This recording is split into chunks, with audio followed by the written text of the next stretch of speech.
Vu l'intérêt que les banques ou que certaines personnes ont pour garder le système tel qu'il est maintenant, je me dis, mais comment est-ce que je peux créer une banque comme tel que un système que vous proposez là maintenant? Je me dis, si je veux créer ça, ben on va me dire, écoutez, si vous voulez faire une banque, vous devez respecter les normes de la banque centrale, un truc pareil. Je ne peux pas respecter leurs normes, mais je veux créer une banque quand même. Il faut quoi, que je balance des pavés sur la tête? Et donc je me dis, est-ce que c'est pas plus facile de créer? J'ai compris. Merci, hein, c'est très clair votre question. Je raccourcis les questions quelquefois puisqu'on n'a pas un, d'accord? Oui, tout à fait. Le système actuel ne permet pas de faire ça. Hein. Pour créer une banque, je ne sais pas comment c'est en Suisse, mais en France, c'est très, très, très difficile. Vous avez une banque comme la Nef, par exemple, qui n'a pas pu encore avoir... hein. Donc... Tout à fait. En Belgique, c'est très, très difficile aussi. Oui. Donc, et voilà, c'est un peu verrouillé aussi, hein, par des normes... pour nous protéger, bien sûr. Hein, mais, Et moi, je ne crois pas au grand soir, je ne crois pas non plus au pavé qu'on jetterait dans la vitrine d'une banque. Hein. Je ne pense pas qu'on avancerait de cette façon-là, et je ne pense pas qu'un jour, il y aura le grand soir, et ça y est, tout à coup, on va pouvoir le faire. Hein. Je crois plutôt qu'il est nécessaire que nous apprenions à faire. Et pour cela, il faut qu'il y ait des espaces d'expérimentation. Et ce qui manque aujourd'hui beaucoup, c'est le droit à l'expérimentation.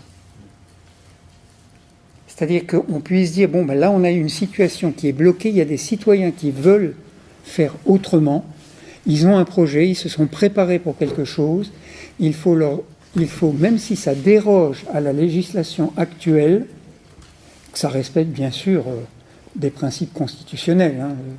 Il ne s'agit pas de rentrer dans n'importe quoi, mais si on est dans le cadre de ce qui est du domaine acceptable, hein, qu'on dise, même si ça déroge, on autorise une expérience, par exemple, pendant 5 ans.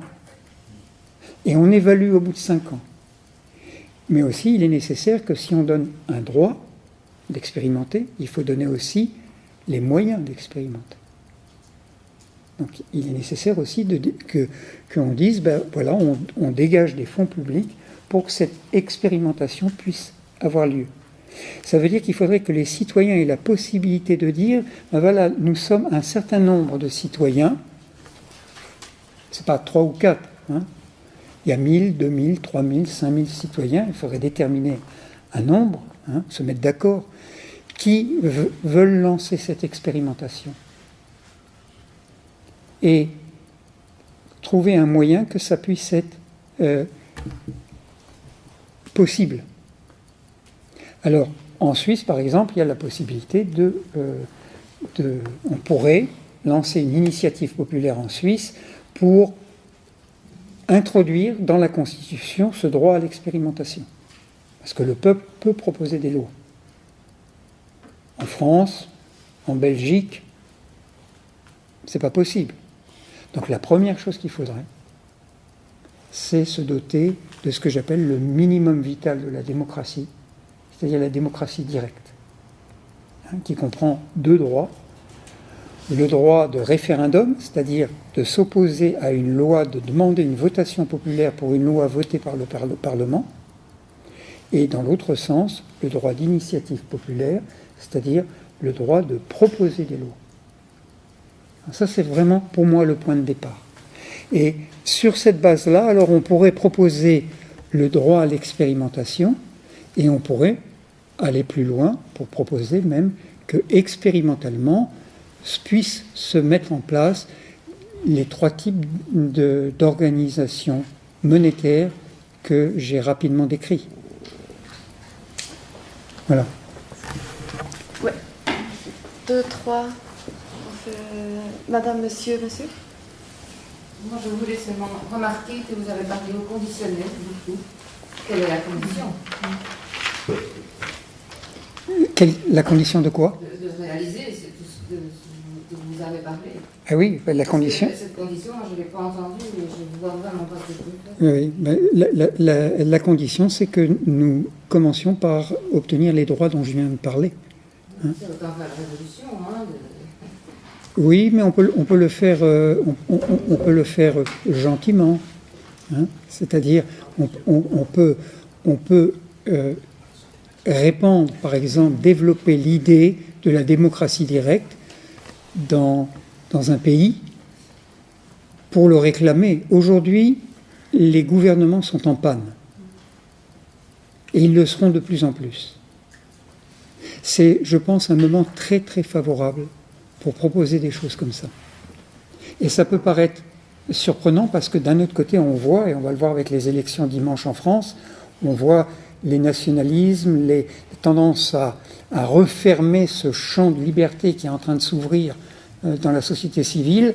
On voit qu'il y a des reprises en main avec aussi les pouvoirs spéciaux qui sont donnés, les états d'urgence, etc., qui veulent être inscrits, par exemple, dans la Constitution française. Hein, et ça viendra en Belgique aussi. Hein. Donc ça veut dire qu'on a, on a d'un côté une tendance à la fermeture. Et pourquoi y a-t-il cette tendance ? C'est parce que d'un autre côté, il y a une volonté de changement très très grande. Il y a un besoin de changement énorme. Seulement les gouvernements ne savent pas comment faire. Ils n'ont pas le mode d'emploi parce qu'ils fonctionnent sur des modes anciens où ils ont des intérêts électoraux, etc. Voilà, c'est ce que... Bien sûr, bien sûr. Hein. Oui, oui. Les lobbies sont extrêmement puissants et le financement d'une campagne électorale se fait grâce à l'argent des lobbies. Donc, on connaît la musique. Hein.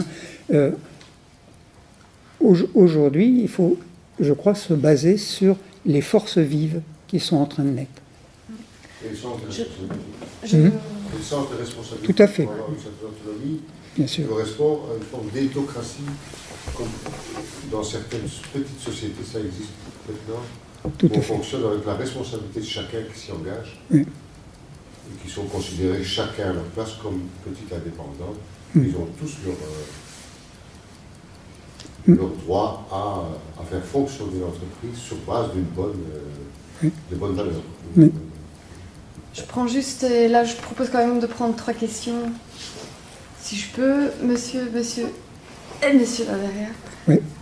Tout d'abord, et puis Oui. on note vite fait que c'est... Dans le cadre du débat contradictoire pour les monnaies locales, pour la localisation de l'économie, il faut quand même tenir compte de la monnaie locale. Il y a quand même une question éducative aussi qui guide par la monnaie locale les gens vers l'équitable et le durable.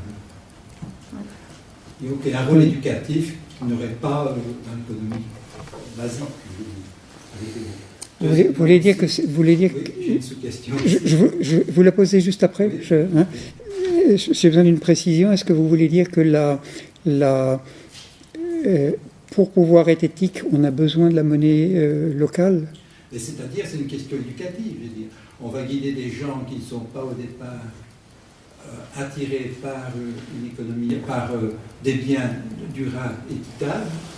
Par exemple, quand on crée un réseau de monnaie locale, chaque commerçant qui participe, petit agriculteur, peu importe, va attraper sa contribution personnelle. Ça veut dire qu'à partir du moment où je paye en monnaie locale, enfin nous c'est comme ça qu'on l'envisage dans notre évolution. Chaque commerçant qui arrive, voilà, moi on paye en monnaie locale, je donne un petit plus. Ce petit plus va attirer forcément d'autres gens qui n'auraient pas été vers ce type de produit. Et vont rendre ces produits aussi concurrentiels par rapport à l'économie de base.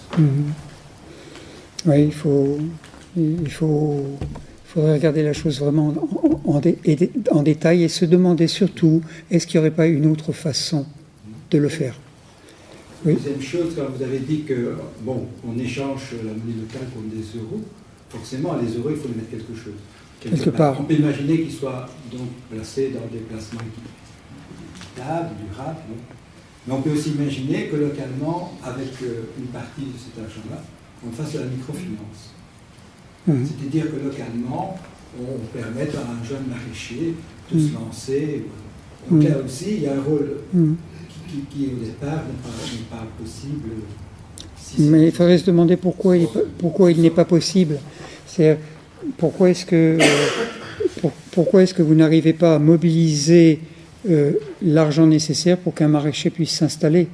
Moi, j'ai un exemple que j'ai vécu dans le sud-ouest de la France, où j'étais appelé pour faire des conférences dans un cadre bien particulier, parce qu'un couple d'agriculteurs avait besoin de 50 000 € pour pouvoir acheter des machines. Une somme déjà un peu conséquente. Hein. Et ils en ont parlé comme ça à quelqu'un sur le marché, à leur stand. Et puis, cette personne lui a dit, mais pourquoi tu ne fais pas appel à tes clients? Ces 50 000, je suis sûr que tu vas les trouver tout de suite. Et effectivement, en une semaine, ils étaient là. Et ce qu'a fait ce couple d'agriculteurs, c'est que chaque année, il réunissait ceux à qui il avait emprunté. Il y avait une centaine de personnes, et il invitait quelqu'un comme moi. Je suis venu 3 fois sur les 5 ans, je suis venu 3 fois pour faire une conférence et discuter de certaines questions avec eux. Et l'après-midi, il y avait des échanges entre ces gens qui étaient des prêteurs et les emprunteurs. Et ce qui est né à cet endroit, à ce moment-là, c'était absolument magnifique. Moi, j'étais en extase devant ce qui émanait de cette, comme humanité de cette assemblée, et ça se faisait en euros. Hein. Donc, je pense qu'on peut trouver des façons de faire du financement. Regardons toujours où est le besoin. Si le besoin est un besoin de financement, traitons-le comme du financement. Hein. Vous aviez une deuxième question ou... Non, c'est ça. Il y a Merci. 2 questions ici. Ouais, ici. Vous avez parlé à un moment de l'homme qui est aliéné quand il vend sa force de travail. Je n'ai pas bien compris, parce qu'il doit vendre normalement sa production. Là, il vend sa force de travail. Qu'est-ce que ça veut dire? Si vous prenez historiquement comment ça s'est passé, quand un artisan, un cordonnier par exemple, faisait des souliers ou les réparait, ce qu'il vendait, c'était ça. Il ne se vendait pas lui-même. Le moment où on a industrialisé ces choses-là, eh bien, celui qui était avant artisan, il est devenu prolétaire, lui ou son fils, hein, peu importe. Hein, mais il est devenu prolétaire, ça veut dire quoi? Ça veut dire qu'il allait vers l'entreprise avec rien. Et il devait se vendre lui-même. Il y avait du boulot pour la journée, il était engagé. Il n'y avait pas de boulot pour la journée, tu reviendras demain. Hein, vous comprenez? Et c'est comme ça qu'est né le marché du travail. Hein. Hein. Monsieur? Moi, je vous rejoins tout à fait sur les monnaies locales que je ne crois pas. Parce qu'il n'y a pas, pour ma part, je pense qu'il n'y a pas grand-chose de local dans les monnaies locales, vu la circulation des marchandises, des produits manufacturés qui sont dominantes en termes de portion, de proportion de valeur, même à l'échelle d'un village ou quoi. Il n'y a pas grand-chose qui est produit localement. Donc, est local, les personnes qui travaillent avec ces monnaies locales, mais sinon au niveau des marchandises qui transitent, à part le secteur agricole dont on parle beaucoup, mais qui est quand même finalement pas très une part, oui. Dans la sphère des besoins qu'on a au jour le jour, en tout cas en termes de valeur pensée au jour le jour. Et ce que je voulais dire, c'est que moi j'ai un peu difficile par rapport à ce dont vous parlez, par rapport à 2 secteurs qui devraient être pris en particulier comme étant des sources potentielles de main-d'œuvre à venir vers lesquelles on devrait se rediriger, donc l'économie non marchande, l'agricole. Pour ma part, j'ai pas l'impression qu'ils sont des secteurs à différencier du reste, du panel complet du reste des secteurs de l'économie. Parce que peut-être qu'on a tendance à valoriser très fort idéologiquement l'agriculture, qu'on a tendance peut-être à fort valoriser le non marchand. Mais pourquoi on ne pourrait pas valoriser idéologiquement, politiquement, exactement de la même façon, tous les processus manufacturés, tous les processus industriels, essayer de les désindustrialiser si on a envie. Pourquoi il n'y aurait que dans l'agriculture qu'on doit désindustrialiser les processus et pas dans tous les secteurs de l'économie? J'ai l'impression que cette Oui, j'ai compris. Une meilleure arborescence. Hum? Une meilleure arborescence de la bonne. Oui, oui. Alors, je n'ai en tous les cas pas voulu dire qu'une chose avait plus de valeur qu'une autre chose. Hein. Si on jugeait qu'il fallait désindustrialiser, il faudrait voir pourquoi et il faudrait le fonder économiquement. Hein. J'essaye toujours, en toute chose, d'avoir, si je regarde les choses du point de vue économique, d'avoir un raisonnement économique. Et je pense qu'à partir de là, on peut découvrir beaucoup, beaucoup de choses. Si j'arrive à la conclusion qu'il faut plus de monde dans l'agriculture, c'est d'un point de vue économique. Parce que les dégâts qui sont causés dans l'économie par une agriculture polluante, par exemple, ces dégâts vont coûter de plus en plus cher à la société. Et ils vont devenir ingérables. Vous comprenez ? Donc c'est à partir d'un raisonnement économique que j'arrive à la conclusion qu'il faut plus de monde pour travailler dans l'agriculture. Pas forcément, je ne les appellerai pas main-d'œuvre, hein, mais des collaborateurs. Hein. Et dans le domaine de l'économie marchande, c'est aussi d'un point de vue économique dans l'économie non marchande, pour que l'économie marchande fonctionne mieux, sans non plus ce stress dans lequel nous vivons, il est nécessaire qu'il y ait une rééquilibration vers l'économie marchande. C'est ce que j'ai voulu exprimer tout à l'heure. C'est donc pour moi un besoin de l'économie. Et est-ce qu'il doit y avoir désindustrialisation ou croissance raisonnable, maîtrisée? Pour moi, ce n'est pas la même chose. Hein?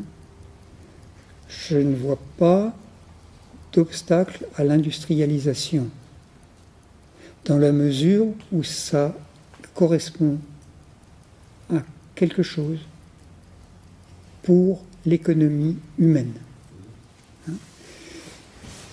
À partir du moment où c'est plus ou moins localisé et que le social s'approuve, ça ne devient pas une macroéconomie qui n'aborde que le sens de croissance. Bien sûr, bien sûr. Bien sûr, mais ce qui est derrière cette forme de mondialisation dont vous parlez, c'est justement la spéculation. C'est justement cet argent qui s'est émancipé de l'économie réelle pour aller s'auto-multiplier. Hein? Donc c'est ça auquel il faut s'attaquer. Et ensuite, une autre question qui vient, que je n'ai pas du tout abordée aujourd'hui, mais qui se trouve à la fin de mon livre, c'est comment détermine-t-on les taux de change entre les monnaies? Et là viendrait la nécessité de considérer une nouvelle organisation du système monétaire international qui intègre les facteurs de déséquilibre que vous avez mentionnés, comme par exemple la surexploitation sociale du personnel d'une entreprise. Hein. Il faudrait et c'est ça que j'ai imaginé, c'est des mécanismes pour que ça se reflète dans le taux de change des monnaies. Hein. Et que ce ne soit pas rajouté comme une écotaxe ou une sociotaxe. Parce que ça, c'est rajouter quelque chose de l'extérieur. Hein, vous comprenez ce que je veux dire, hein? Que ce soit intégré et que le taux de change des monnaies soit déterminé par rapport au travail qui est fait pour une économie durable, une agriculture durable, un social durable, etc. Hein? Je peux dire que ça a été le cœur de mes recherches depuis que j'ai fait mes études d'économie et que c'est pour moi l'essentiel. Et il a fallu que j'aille voir dans des détails du fonctionnement du système monétaire international pour percer ça à jour, le mettre au clair.